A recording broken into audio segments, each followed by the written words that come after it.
What's up, guys? I just want to talk about the latest UFC fight card, Verdum versus Brown.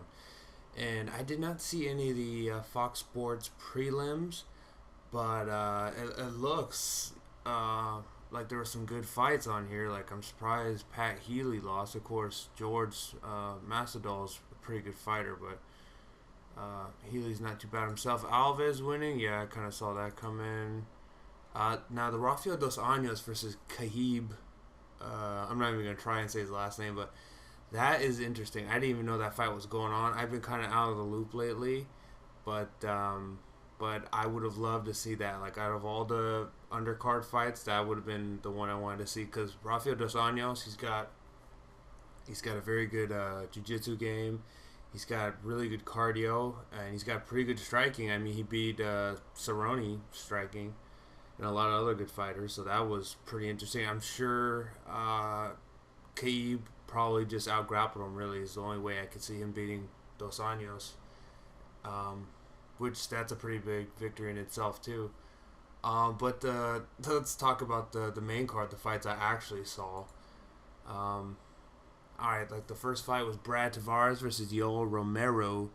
Last fight I saw Romero fight, his striking was kind of whatever. Every now and then he'd throw a big hook or something, but the main spotlight was on his wrestling. Obviously, I think they said he has a silver medal in wrestling, so this guy's no joke. And Brad Tavares is he's a very good fighter, very good all around MMA fighter. He's got good striking, good grappling. Um, so I if I were to bet on these fights on the like on a fantasy type of thing, I would have bet on Brad Tavares. I'm actually kind of glad I didn't do any of that countermove.com type of stuff this week. So I thought Tavares would have been able to win just because he has decent grappling and would have been able to outstrike him. But when I was watching the fight, he got hurt by some major counter attacks by Romero, and after that, like after maybe mid second round, early third round, he just wasn't moving in. It wasn't until Romero started getting a little tired in the third round that's when he started going in, but by then it was a little too late, and Romero just put on a wrestling clinic with him. So I would have liked to see a little bit of a better fight, but I mean, Romero, when it comes to that grappling game, he just looks like a beast. Um, all right, let's move on to the next fight: Donald Cerrone versus Edson Barbosa. Okay, this is another fight I would have lost because personally, I think Barbosa is the better fighter. We're watching the fight, and I mean, I would have bet on Barbosa here, and Barbosa was winning the striking, landing some key hooks. I don't know why, but it just seems like whenever Donald Cerrone fights a high class fighter, like a top tier fighter, like he fights a lot of good fighters, but I mean like close to top five. Um, I think he just somehow unconsciously lets himself lose in a way. Like we see him do these great performances, and then he just has terrible performances, like against Nate Diaz. Um, so in this fight, I thought Barbosa was gonna win. He was landing the bare shots. He was picking Cerrone apart, and I don't know. Cerrone just I still think he got lucky. I think if that was a boxing match of some sort, and he were to tap and they were to get back up and continue fighting, I think Barbosa would be able to win. But Cerrone definitely, I believe, got lucky here. But it was a decent fight. It wasn't too bad. I mean, I would have liked it if maybe he choked him out in the second or third round instead. But I can't wait to see Cerrone in his next fight and Barbosa in his.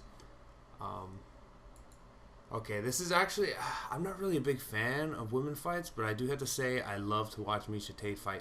She just makes the fight so interesting, which is maybe a bad thing for her, because she tends to brawl a lot, and it's fun to watch, obviously, but at the same time, it's bad for her. She might get caught or something. Of course, I don't know why. It just seems like these women don't have like knockout power or anything like that. So I guess if they get into a brawl, it's really not that dangerous. But in this fight, I would have lost again because I thought Carmouche would have been able to just take her down and just ground and powder, and go to the decision and win. And personally, I watched this fight and I thought Carmouche won. I thought she had the octagon control. The first two rounds, I think she had two takedowns, and even though Misha Tate completely controlled her and did more damage in the third, I thought it was 2 rounds to one. I wanted Misha Tate to win. I was rooting for her, but I don't think she won that. I mean, I mean, you guys could definitely disagree about that, and I'd actually like to hear about this because I was rooting for Misha Tate, but personally, I don't think she won. Now on the main card, this was a really good fight. I was jumping up and down when they were trading blows. Now in this fight, I actually I would have lost again. I would have bet on Travis Brown. I just thought that he was gonna, he trains with Greg Jackson, those guys. I thought he would have been, when it's striking, he trains with, I think, John Jones. He's got Carlos Condit. Of course, now he's on the sidelines, but he's got all these great strikers. I thought he would have been able to come up with some good strikes, maybe to take out Verdum. I know Verdum was training with Lyoto Machida, so obviously Brown's front kicks weren't gonna connect. I mean, if Machida can't connect on you, then there's no way Brown can. So I just thought Brown was like setting something up. I was waiting for him to do something new that we haven't seen. Maybe, I don't know, do something like throw, I don't know, do something. It's just the whole fight. He was just kind of. I was waiting for him to do something. He didn't really do it. And Verdum, I do have to say, like neither one of these guys, like they're not. I never really root for either one of these guys. But when Brown in the first round started kind of taunting Verdum, I thought that was kind of. I mean, I didn't really like it. And then when Verdum, you could see in his face, he did not like it either, and he got mad and went after Brown.